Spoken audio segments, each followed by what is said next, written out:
찬송가 516장 함께 찬양하겠습니다.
오늘 함께 보실 성경 말씀은 신명기 16장 18절에서 17장 1절까지의 말씀입니다.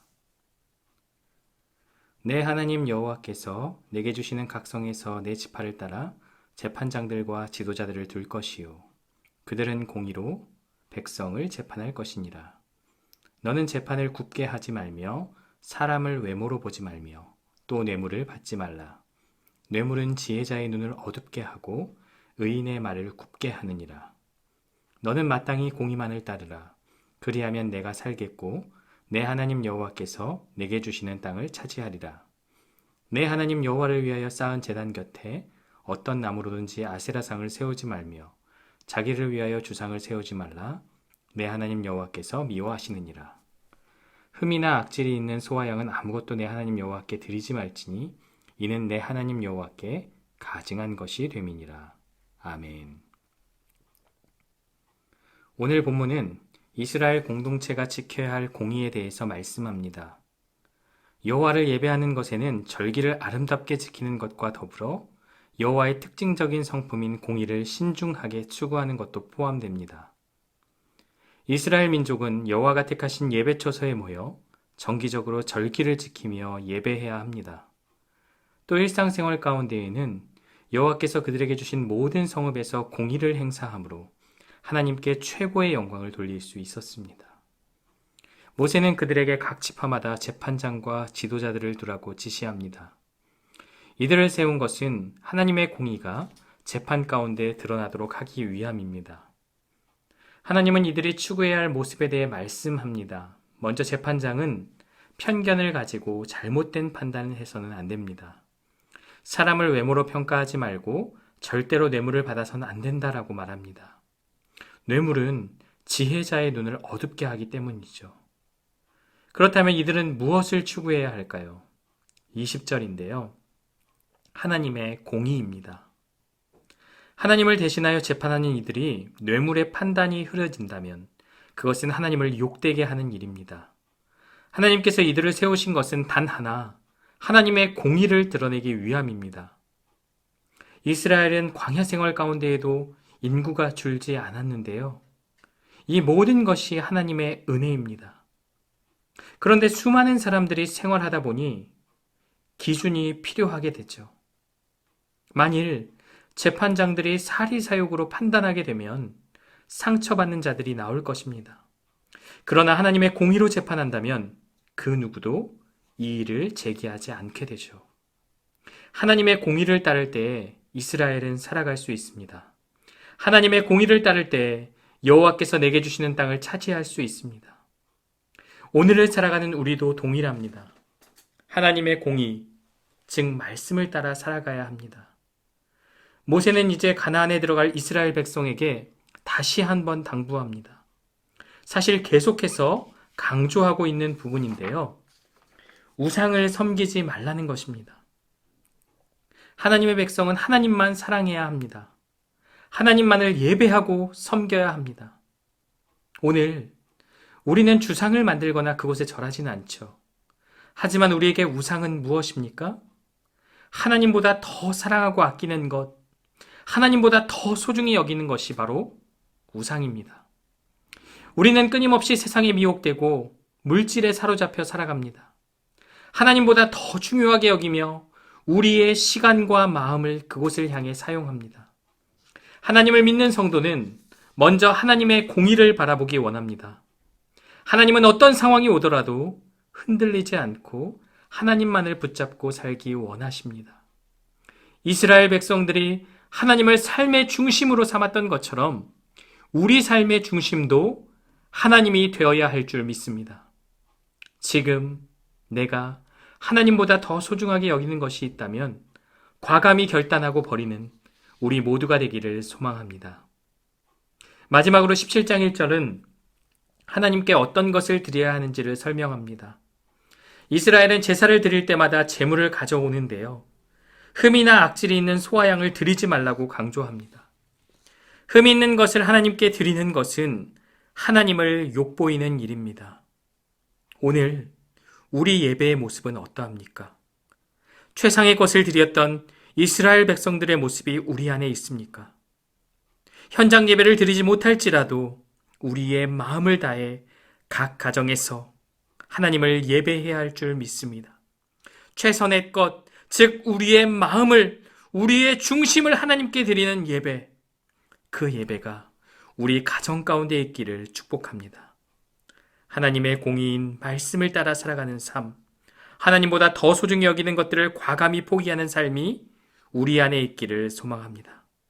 예배뿐만 아니라 우리의 삶 속에서도 하나님을 향한 마음을 가지고 살아가는 세광의 모든 성도들이 되기를 간절히 소망합니다. 기도합니다. 하나님 아버지, 오늘도 각 가정에서 새벽 기도회로 하나님께 영광 돌립니다. 마음을 다해 드리는 예배를 주님 기쁘게 받아 주옵소서. 추석 명절, 가족과 친지들과 함께 의미 있는 시간을 보내게 하시고 특별히 함께 모여 예배할 수 있는 은혜를 주심에 감사드립니다. 코로나로 인해 가족을 만날 수 없는 상황에 있는 성도들의 마음을 위로하여 주옵소서. 이 시간 교회를 위해서 함께 기도합니다. 유창진 담임 목사님에게 힘과 능력을, 특별히 말씀 전하는 사역 위에 지혜를 허락하여 주옵소서. 부교육자와 당회와 직분자들이 영적인 침체에 빠지지 않도록 말씀과 기도로 무장하게 하여 주옵소서. 우리의 다음 세대들, 우리의 어린아이들과 청년들이 하나님을 예배하는 그 모습을 잊지 않게 하여 주시고 다시 모여 예배하는 그날 어린아이부터 노년에 이르기까지 하나님께 영광 돌리는 아름다운 교회 될 수 있도록 축복하여 주옵소서. 이 나라와 온 세계가 코로나로 인해 힘들어하고 있습니다. 많은 성도들의 일터가 무너지고 경제적 위기에 빠져 어려움이 있습니다. 택하신 성도들을 불쌍히 여기시사 하나님이 주시는 은혜로 일어서게 하여 주시고 소망을 품게 하여 주옵소서. 코로나 종식을 위해 수고하고 애쓰는 방역당국과 의료진들에게 힘을 허락하여 주옵소서. 예기치 못한 어려움과 고난이 우리 앞에 있지만 환난의 시기에 주님 앞에 더 크게 부르짖는 우리 모두가 되게 하여 주옵소서. 가지고 나온 기도의 제목들 들으시고 주님의 때에 응답하여 주옵소서. 오늘 하루도 주님께 온전히 맡깁니다. 하나님의 자녀답게 살아가는 우리의 삶이 되게 하여 주옵소서. 예수 그리스도의 이름으로 기도드리옵나이다. 아멘.